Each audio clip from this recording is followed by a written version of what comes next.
Hello friends, good morning সবাইকে। কেমন আছো সবাই? আশা করি সবাই খুব ভালো আছো, আর আমিও ভালো আছি।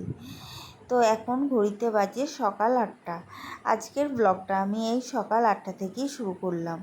ভোরবেলা ঘুম থেকে 5টার সময় উঠেছি, উঠেই দেখছি বৃষ্টি পড়েই যাচ্ছে, ঝিরিঝিরি বৃষ্টি পড়ছে।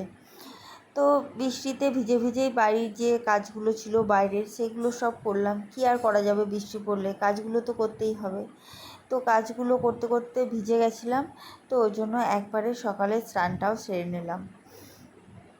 তো তারপর স্নান করে চুলটা আঁচড়ে সিঁদুর পরে একবারে চলে এলাম সোজা ঠাকুর ঘরে। ঠাকুর ঘরে এসে ঠাকুরের ফুলগুলো তুলে রেখেছিলাম, সেগুলো নিয়ে এসেছি। তো ঠাকুর প্রণাম করতে শুরু করে দিয়েছি। তো ঠাকুর প্রণাম করে তারপর নিচে যাব, নিচে যেয়ে রান্নার ব্যবস্থা করব।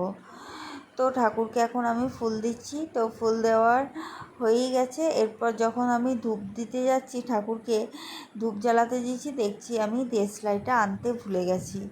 ঠাকুর ঘরে একটা দেশলাই থাকে, কিন্তু দেশলাইয়ের কাঠিটা নেই, দেশলাইয়ের ঠোঙাটা পড়ে রয়েছে। তো ওই জন্য নিচের থেকে আমি গ্যাস লাইটটা নিয়ে এলাম, এনে ধূপটা জ্বালিয়ে দিলাম। ধূপটা জ্বলছিল না প্রথমে, তারপরে কোনো রকম জ্বালালাম, মানে গ্যাসটাও শেষ হয়ে গেছিলো। তো ধূপটা জ্বালিয়ে ঠাকুরকে ধূপটা দেখিয়ে দিচ্ছি।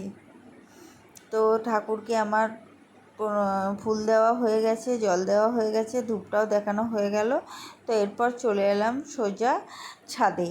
ভিজে জামা কাপড় যেগুলো কেচেছি সেগুলো সব মেলার জন্য, কিন্তু বাইরের ওয়েদারটা দেখছি ঝিরিঝিরি বৃষ্টি পড়েই যাচ্ছে।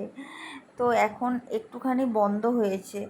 তো দেখলাম যে নিচে মিলবো, বাড়ির ভেতরে শোকাবে না, তা যতটা হয় ছাদেই মিলে দিই। জলটা ঝরে গেলে তারপর আমি বাড়ির ভেতরে সব মেলে দেবো।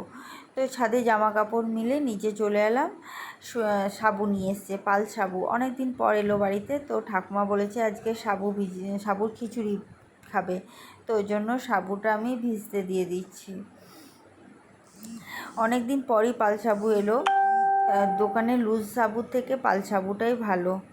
তো সাবুটা ভালো করে ধুয়ে আমি জল দিয়ে ভিজতে দিয়ে দিলাম। তো চারপাশটা দেখো বৃষ্টি সমানে ঝিরিঝিরি পড়েই যাচ্ছে, একবারও বন্ধ হয়নি, ঝিরিঝিরি পড়ছে। তো তারপর আমি সাবুর খিচুড়িটা বানালাম বিকেলবেলায়। সকালবেলার ভিডিওটা আমি করতে পারিনি, তো বিকেলবেলায় সাবুর খিচুড়ি বানিয়ে ঠাকুমা বললো তুমি ফার্স্টে একটু খেয়ে দেখো। তো ওই জন্য আমি খেয়ে দেখলাম, খুবই সুন্দর হয়েছে খেতে, আমার বেশ ভালোই লাগলো খেতে। তো চলো বন্ধুরা, আজকের মতো এটুকুই, টাটা।